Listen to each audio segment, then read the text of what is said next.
Hello students, welcome to my Bengali study channel. Bengali study চ্যানেলের পক্ষ থেকে তোমাদের সকলকে স্বাগত। প্রিয় উচ্চ মাধ্যমিক শিক্ষার্থী বন্ধুরা, আজকের অনলাইন ক্লাসে আমি তোমাদের জন্য রাষ্ট্রবিজ্ঞানের গুরুত্বপূর্ণ 8 মার্কের দুটি কোশ্চেন শেয়ার করব। এই দুটি কোশ্চেনের অ্যান্সারও তোমাদের শেয়ার করব। এই দুটি প্রশ্ন যদি তোমরা পড়ো, আমি আশা করি তোমরা একটি প্রশ্ন অনায়াসে 8 মার্কের প্রশ্ন কমন পেয়ে যাবে। কারণ তোমাদের যেহেতু আর উচ্চ মাধ্যমিক ফাইনাল পরীক্ষার দেরি নেই, সেহেতু আমি তোমাদের সামনে আজকে মাত্র দুটি 8 মার্কের প্রশ্ন শেয়ার করব। এই দুটি 8 মার্কের প্রশ্ন তোমরা পরীক্ষার আগে অন্তত হলেও এক ঝলক চোখ বুলিয়ে যাও, দেখবে তোমরা একটি 8 মার্কের প্রশ্ন অনায়াসে কমন পেয়ে যাবে। তাই আলোচনা শুরু করার পূর্বেই তোমরা যারা নতুন আমার এই চ্যানেলে ভিডিও দেখছো, তারা অবশ্যই আমার এই চ্যানেলটিকে সাবস্ক্রাইব করবে এবং পাশে থাকা বেল আইকন বেলটি প্রেস করে অল নোটিফিকেশন অন করে দেবে, যাতে করে আমার ভিডিও ছাড়ার সঙ্গে সঙ্গে সবার আগে তোমাদের কাছে পৌঁছে যায়। তাই দেরি না করে চলো শুরু করি আজকের মূল আলোচনা। 1 নম্বর প্রশ্ন, রাষ্ট্রবিজ্ঞান থেকে, ভারতের প্রধানমন্ত্রী ক্ষমতা কার্যাবলী আলোচনা করো। এই প্রশ্নটি তোমাদের এবছরের জন্য সবচেয়ে গুরুত্বপূর্ণ। চলো এই প্রশ্নের সঠিক উত্তরটি আমরা দেখে নিই। সংবিধান অনুসারে ভারতের সংসদীয় গণতান্ত্রিক শাসন ব্যবস্থা প্রবর্তিত হয়েছে। সংসদীয় শাসন ব্যবস্থায় একজন নামসর্বস্ব শাসক থাকেন, যিনি সংবিধান অনুসারে রাষ্ট্রের প্রধান, এবং প্রকৃত শাসন ক্ষমতা ভোগ করেন প্রধানমন্ত্রীর নেতৃত্বাধীন মন্ত্রিপরিষদ। ভারতের রাষ্ট্রপতি হলেন নামসর্বস্ব শাসক এবং প্রধানমন্ত্রী হলেন ভারতের শাসন বিভাগের সর্বময় কর্তা। তাহলে ভারতের নামসর্বস্ব শাসক হলেন প্রধানমন্ত্রী এবং রাষ্ট্রপতি হলেন ভারতের রাষ্ট্রপতি হলেন নামসর্বস্ব একজন শাসক। ভারতের প্রকৃত শাসক প্রধানমন্ত্রী হলেও ভারতের সংবিধানে কিন্তু প্রধানমন্ত্রীর ক্ষমতা এবং পদমর্যাদা সম্পর্কে বিস্তারিতভাবে আলোচনা করা হয়নি। সংবিধানের ৭৪ নম্বর ধারা অনুসারে প্রধানমন্ত্রীর নেতৃত্বে একটি মন্ত্রিপরিষদ থাকার উল্লেখ রয়েছে। সংবিধানের ৭৫ নম্বর ধারা অনুসারে ভারতের রাষ্ট্রপতি প্রধানমন্ত্রীকে নিয়োগ করে থাকেন। তাহলে ৭৫ নম্বর ধারা অনুসারে ভারতের রাষ্ট্রপতি কাকে নিয়োগ করে থাকেন? তোমরা বলবে প্রধানমন্ত্রীকে নিয়োগ করে থাকেন। সাধারণত লোকসভার সংখ্যাগরিষ্ঠ দলের নেতা বা নেত্রীকে প্রধানমন্ত্রী হিসেবে নিয়োগ করা হয়। তবে ভারতের প্রধানমন্ত্রী হতে গেলে লোকসভার সদস্য হতেই হবে, এমন কোনো বাধ্যবাধকতা নেই। এবারে তোমরা পয়েন্ট করবে ভারতের প্রধানমন্ত্রী ক্ষমতা। ভারতের প্রধানমন্ত্রী হলেন ভারতের শাসন বিভাগের প্রধান কর্ণধার। ভারতীয় শাসনতন্ত্রের প্রধানমন্ত্রীর ভূমিকা হলো এই রকম। 1 নম্বর সাব পয়েন্ট, রাষ্ট্রপতির প্রধান পরামর্শদাতা হিসেবে। সংবিধান অনুসারে ভারতের প্রধানমন্ত্রীর মূল কাজই হলো ভারতের রাষ্ট্রপতিকে শাসন কার্যে সহায়তা করা। কিন্তু প্রকৃত বিচারে ভারতের রাষ্ট্রপতি যে সকল ক্ষমতা ভোগ করেন, সেই সব ক্ষমতা প্রয়োগ করেন ভারতের প্রধানমন্ত্রী। সেখানে রাষ্ট্রপতির ভূমিকা নিছক জাঁকজমকপূর্ণ সাক্ষী গোপালের মতো। সহজভাবে বললে, প্রধানমন্ত্রীর পরামর্শে ভারতের রাষ্ট্রপতি শাসনকার্য পরিচালনা করেন। একই সঙ্গে ভারতের প্রধানমন্ত্রী রাষ্ট্রপতি এবং মন্ত্রিপরিষদের মধ্যে সংযোগ রক্ষাকারীর ভূমিকা পালন করেন। এবারে 2 নম্বর পয়েন্ট তোমরা করবে লোকসভার নেতা বা নেত্রী হিসাবে। লোকসভার নেতা বা নেত্রী হিসাবে ভারতের প্রধানমন্ত্রীর বিশেষ ভূমিকা রয়েছে। লোকসভার অধিবেশন কখন শুরু হবে, কতদিন চলবে এবং কোন কোন বিষয়ে আলোচনা হবে ইত্যাদি বিষয়ে তিনিই সিদ্ধান্ত নেন। আবার সরকারের প্রধান মুখপাত্র হিসেবে প্রধানমন্ত্রী সরকারি নীতিসমূহের ব্যাখ্যা করেন। এবারে তোমরা 3 নম্বর পয়েন্ট করবে মন্ত্রী পরিষদ গঠন সংক্রান্ত। মন্ত্রী পরিষদ গঠনের ব্যাপারে ভারতের প্রধানমন্ত্রীর গুরুত্বপূর্ণ ভূমিকা রয়েছে। তার পরামর্শেই ভারতের রাষ্ট্রপতি মন্ত্রিসভার অন্যান্য সদস্যদের নিয়োগ করে থাকেন। এবারে তোমরা 4 নম্বর পয়েন্ট করবে ক্যাবিনেটের নেতা হিসেবে। ক্যাবিনেট হলো মন্ত্রিসভার গুরুত্বপূর্ণ মন্ত্রীদের নিয়ে ছোট আকারের মন্ত্রিসভা। সংসদীয় গণতন্ত্রে গুরুত্বপূর্ণ সিদ্ধান্ত ক্যাবিনেটেই গৃহীত হয়। প্রধানমন্ত্রী হলেন এই ক্যাবিনেটের প্রধান স্তম্ভ। তার পরামর্শে রাষ্ট্রপতি ক্যাবিনেট মন্ত্রীদের নিয়োগ ও পদচ্যুত করেন। কাকে কোন দপ্তরে দেওয়া হবে তাও ঠিক করে দেন প্রধানমন্ত্রী। পদাধিকার বলে তিনি ক্যাবিনেটের সভাপতি। শুধু তাই নয়, ক্যাবিনেটের যে সকল কমিটি থাকে সেই সব কমিটিরও সভাপতি তিনি। ক্যাবিনেটের নেতা হিসেবে ভারতের প্রধানমন্ত্রীর সমগ্র শাসন বিভাগকে নিয়ন্ত্রণ করেন। এবারে তোমরা পয়েন্ট করবে 5 নম্বর দল এবং জোটের নেতা হিসেবে। প্রধানমন্ত্রী যে রাজনৈতিক দলের নেতা বা নেত্রী হন, সেই দলের ভাবমূর্তি উজ্জ্বল রাখতে এবং দলীয় সংগঠন মজবুত করে দলীয় নেতৃসমূহ বাস্তবায়িত করতে উদ্যোগী হন। প্রধানমন্ত্রীর ব্যক্তিত্ব, বিচক্ষণতা, দূরদর্শিতা এবং সাংগঠনিক ক্ষমতা তার দলকে জনপ্রিয়তার শিখরে নিয়ে যেতে পারে। তাছাড়া লোকসভা নির্বাচনে যদি কোনো দল একক সংখ্যাগরিষ্ঠতা না পায় থাকেন, ভারতের প্রথম প্রধানমন্ত্রী জওহরলাল নেহেরু আমল থেকেই ভারতের প্রধানমন্ত্রী হলেন আন্তর্জাতিক রাজনীতিতে ভারতের প্রধান মুখপাত্র। বিভিন্ন আন্তর্জাতিক সম্মেলনে তিনি ভারতের প্রতিনিধিত্ব করেন। তিনি ভারত সফররত অন্যান্য রাষ্ট্র প্রধানদের স্বাগত জানান এবং শুভেচ্ছা বিনিময় করেন। 6 নম্বর পয়েন্ট করবে তোমরা নিয়োগ সংক্রান্ত। ভারতের প্রধানমন্ত্রীর নিজস্ব কোনো নিয়োগ সংক্রান্ত ক্ষমতা না থাকলেও ভারতের গুরুত্বপূর্ণ পদাধিকারীদের নিয়োগের ক্ষেত্রে তিনি রাষ্ট্রপতিকে পরামর্শ দিয়ে থাকেন।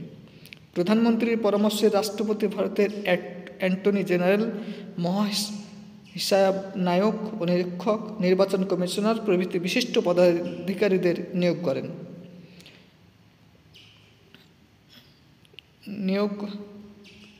করা হয় এবং প্রধানমন্ত্রীকে সেই জোটের অন্যান্য শরিকদের সঙ্গে সম্ভার বজায় রাখতে হয়। এবারে তোমরা পয়েন্ট করবে ভারতের প্রধানমন্ত্রীর পদমর্যাদা। ভারত সরকারের পদাধিকার ক্রম অনুযায়ী ভারতের প্রধানমন্ত্রীর স্থান রাষ্ট্রপতি এবং উপরাষ্ট্রপতির পরে, কিন্তু প্রকৃতপক্ষে তিনি ভারতের শাসন বিভাগের প্রধান কর্তা। ভারতের শাসন ব্যবস্থায় প্রধানমন্ত্রীর ভূমিকা সম্পর্কে মন্তব্য করতে গিয়ে অনেকেই তাকে একনায়ক বলে অভিহিত করেন, আবার অনেকেই তাকে মার্কিন যুক্তরাষ্ট্রের রাষ্ট্রপতির থেকেও অধিক ক্ষমতাবান বলে মন্তব্য করেছেন। কারণ মার্কিন যুক্তরাষ্ট্রে ক্ষমতা স্বতন্ত্রকরণ নীতি প্রযুক্ত থাকায় মার্কিন রাষ্ট্রপতি আইন বিভাগ এবং বিচার বিভাগের কাজে হস্তক্ষেপ করতে পারেন না, কিন্তু ভারতের প্রধানমন্ত্রী কেন্দ্রীয় আইন বিভাগ এবং শাসন বিভাগের অবিচ্ছেদ্য অঙ্গ। পরিশেষে বলা যায়, ভারতের প্রধানমন্ত্রীর পদমর্যাদা তার ব্যক্তিত্বের উপর অনেকাংশে নির্ভরশীল, আবার লোকসভায় তার দলের সংখ্যাগরিষ্ঠতার উপরেও তার ভূমিকা অনেকটা নির্ভর করে। লোকসভায় একক সংখ্যাগরিষ্ঠ দলের নেতা প্রধানমন্ত্রী হিসেবে নিযুক্ত হলে মন্ত্রিপরিষদ ও ক্যাবিনেট তার কর্তৃত্ব প্রতিষ্ঠিত হবে, কিন্তু জোট সরকারের প্রধানমন্ত্রীকে শরিকদের মন জুগিয়ে চলতে হবে। এবারে 2 নম্বর যে প্রশ্নটি তোমাদের সামনে রেখেছি সেটি হলো ভারতের অঙ্গরাজ্যের রাজ্যপালের ক্ষমতাগুলি ব্যাখ্যা করো। চলো এই প্রশ্নের সঠিক উত্তরটি আমরা দেখে নিই।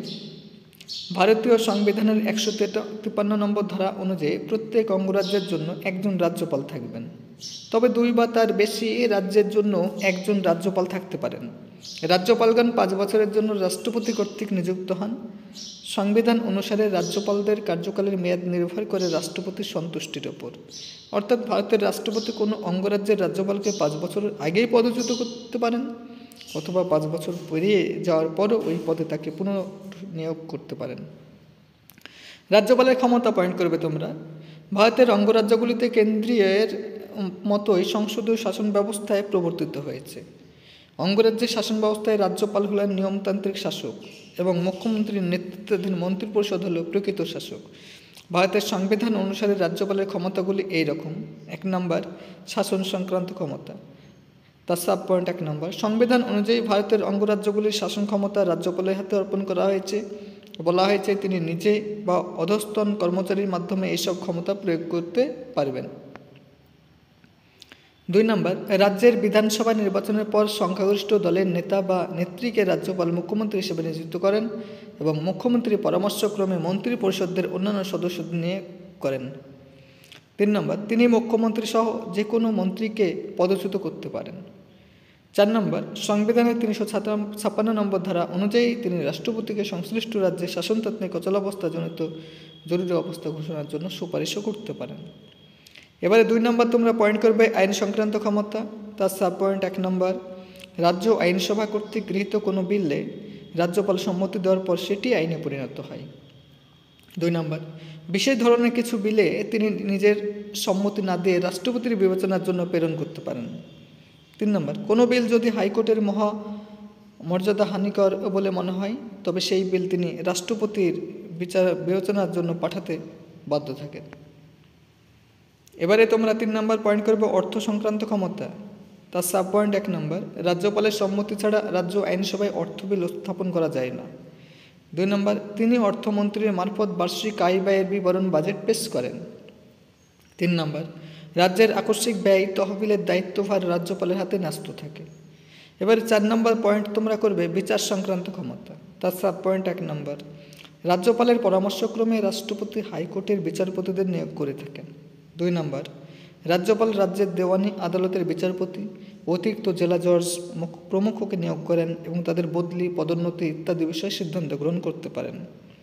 3 নম্বর, রাজ্যপাল আইন ভঙ্গের অপরাধে দণ্ডপ্রাপ্ত ব্যক্তির দণ্ডাদেশ হ্রাস বা স্থগিত করতে পারেন। তিনি মৃত্যুদণ্ড ছাড়া অন্যান্য দণ্ডপ্রাপ্ত অপরাধীকেও ক্ষমা ও প্রদর্শন করতে পারেন। 5 নম্বর, স্বেচ্ছাধীন ক্ষমতা। রাজ্যপালের স্বেচ্ছাধীন ক্ষমতা হলো সেই সব ক্ষমতা যেগুলি প্রয়োগ করার জন্য তাকে মন্ত্রিসভার পরামর্শ নিতে হয় না। যেসব ক্ষেত্রে রাজ্যপাল তার স্বেচ্ছাধীন ক্ষমতা প্রয়োগ করতে পারবেন সেগুলি হল: 1 নম্বর, কোনো রাজ্যপাল যখন সংশ্লিষ্ট রাজ্যের পার্শ্ববর্তী কেন্দ্রশাসিত অঞ্চলের প্রশাসক হিসেবে নিযুক্ত হন তখন সেই অঞ্চলের শাসনকার্য পরিচালনার ব্যাপারে তিনি স্বেচ্ছাধীন ক্ষমতা প্রয়োগ করতে পারবেন। 2 নম্বর, রাষ্ট্রপতি যদি মহারাষ্ট্র এবং গুজরাটের কয়েকটি অঞ্চলের উন্নতি বিধানের জন্য স্বতন্ত্র উন্নয়ন পর্ষদ গঠনের দায়িত্ব রাজ্যপালের হাতে অর্পণ করেন তাহলে রাজ্যপাল এ ব্যাপারে স্বেচ্ছাধীনভাবে কাজ করতে পারবেন না। 3 নম্বর, নাগাল্যান্ড, সিকিম, মণিপুর, অরুণাচল প্রদেশের রাজ্যপালগণ সংশ্লিষ্ট রাজ্যের আইন শৃঙ্খলা বজায় রাখার জন্য যেসব ব্যবস্থা গ্রহণ করবেন সেসব ক্ষেত্রে তারা বিবেচনা অনুযায়ী কাজ করতে পারবেন। রাজ্যপালের পদমর্যাদা, এবার পয়েন্ট করবে তোমরা। রাজ্যপালের পদমর্যাদা নিয়ে পণ্ডিতদের মধ্যে মতবিরোধ রয়েছে। অনেকের মতে ভারতের অঙ্গরাজ্যগুলির রাজ্যপালগণ প্রকৃত শাসক, আইন প্রণয়নের ক্ষেত্রেও রাজ্যপালের ভূমিকা বিশেষ তাৎপর্যপূর্ণ নয়। অঙ্গরাজ্যের শাসন ব্যবস্থায় রাজ্যপালের তাৎপর্যহীন ভূমিকা প্রসঙ্গে সরোজিনী নাইডু একসময় বলেছিলেন, রাজ্যপাল হলেন সোনার খাঁচায় বন্দি পাখি। তবে অনেকেই রাজ্যপালকে নিয়মতান্ত্রিক শাসক বলার বিরোধী। রাজ্যপালকে প্রকৃত শাসক বলার পিছনে যুক্তিগুলো হলো: 1 নম্বর, সংবিধান অনুসারে রাজ্যপাল হলেন রাজ্যের প্রকৃত শাসনকর্তা। প্রয়োজন হলে তিনি মন্ত্রিসভার পরামর্শ ও সাহায্য গ্রহণ করতে পারেন, আবার নাও পারেন। 2 নম্বর, বিধানসভা নির্বাচনে কোনো দল সংখ্যাগরিষ্ঠতা অর্জন করতে না পারলে রাজ্যপাল নিজের বিবেচনা অনুযায়ী মুখ্যমন্ত্রী নিয়োগ করতে পারেন। 3 নম্বর, বিধানসভা নির্বাচনে কোনো দল সংখ্যাগরিষ্ঠতা অর্জন করতে না পারলে রাজ্যপাল নিজের বিবেচনা অনুযায়ী মুখ্যমন্ত্রী নিয়োগ করতে পারেন। 4 নম্বর, রাজ্যপাল প্রেরিত প্রতিবেদনের মাধ্যমে রাষ্ট্রপতি কোনো রাজ্যে শাসনতান্ত্রিক অচলাবস্থাজনিত জরুরি অবস্থা বা রাষ্ট্রপতি শাসন জারি করতে পারেন। এইভাবে তিনি রাজ্যের মন্ত্রিসভাকে ক্ষমতাচ্যুত করতে পারেন। 5 নম্বর, রাজ্য আইনসভা রাজ্যপালকে নিয়োগ করে না এবং তাকে পদচ্যুতও করতে পারেন না। রাজ্যপাল হন রাষ্ট্রপতির প্রতিনিধি, সুতরাং রাজ্য সরকারের প্রতি তার অনুগত থাকার প্রয়োজন হয় না। পরিশেষে বলা যায়, ভারতের অঙ্গরাজ্যগুলির রাজ্যপালগণ পুরোপুরি নিয়মতান্ত্রিক শাসক নন, আবার তাকে প্রকৃত শাসকও বলা চলে না। বরং বলা ভালো, রাজ্যপাল হলেন সংবিধান প্রদত্ত বিশেষ ক্ষমতা সম্পন্ন নিয়মতান্ত্রিক শাসক। এই যে তোমাদের সামনে আমি 8 মার্কের 2টি প্রশ্ন শেয়ার করলাম, এই 2টি প্রশ্ন আমি নিজে হাতে তৈরি করেছি। তাই এই 2টি প্রশ্ন তোমরা অত্যন্ত যত্ন সহকারে পড়ো এবং পরীক্ষার আগে অন্তত 2-1 বার চোখ বুলিয়ে নাও এবং বারে বারে প্র্যাকটিস করো। দেখবে তোমরা পরীক্ষায় গিয়ে এর মধ্যে একটি প্রশ্ন অনায়াসে কমন পেয়ে গেছো। তাই এইরকম নিত্য নতুন ভিডিও পেতে তোমরা অবশ্যই আমার এই চ্যানেলটিকে সাবস্ক্রাইব করবে, লাইক করবে, কমেন্ট করবে এবং চ্যানেলটি বন্ধু বান্ধবদের মধ্যে অধিক পরিমাণে শেয়ার করো।